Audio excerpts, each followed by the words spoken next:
Today I'll be doing a quick tutorial on how to change your oil in your Ripp Supercharger charger. This is a Vortec 3 specifically. You're gonna wanna go ahead and order yourself some of this synthetic supercharger oil from Ripp Supercharger's website or from Vortec 3 themselves. You wanna make sure you use the recommended oil or it will void your warranty, and it'll probably just run best with this oil. And one bottle is all you'll need, 4 ounces. So you'll just need that. And then we got the little squirter cap. Got that on my last bottle from the last oil change I did on it. And you'll also be needing a Allen wrench, and the size is 5/16 to loosen your dipstick to fill it up. Do not loosen the smaller one. Make sure you do this right side one, driver side. Right now we're gonna remove our engine skid plate. We got 4 10mm bolts, one right there, over here, we got one right there, one in the back, and another one in the back. So we're just gonna loosen that and then remove this piece right here. Now we just need to look for the hose. Here's where mine is located. Yours might be in a different spot depending on how you ran it down, but we're just gonna loosen that. The screw is on decently tight, so I just used a 15mm on this bigger part, and then this 13 on the screw itself to get it loosened. And then got this little water bottle I cut the top off of that I'm gonna drip the oil into, so I'm gonna unscrew that and let it drip down now.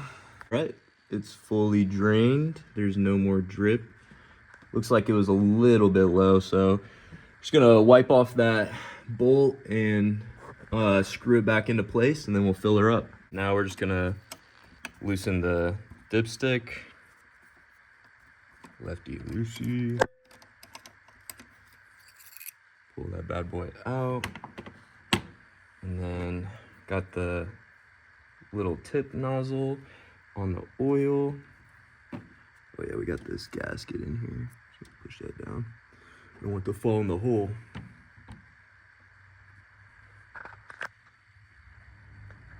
All right, now we're just gonna put the whole bottle in. We're gonna come back underneath, make sure we got no drippage. No drip. All right, so we can put this bad boy back on. Got everything put back together. She's all filled up. Now we're just gonna put the dipstick in and go ahead and check to make sure it's the right level. Make sure your car is level when you check. Take this out. And it's really hard to see because it's so light. That's why I use a white paper towel. And then I'll just wipe it on so I can see the wet spot to see how filled it is. Make sure when you tighten these down all the way, you don't over tighten it because these brass dipsticks can strip out really easily. But that concludes our video. If it helped you out, like and subscribe and comment if you have any questions.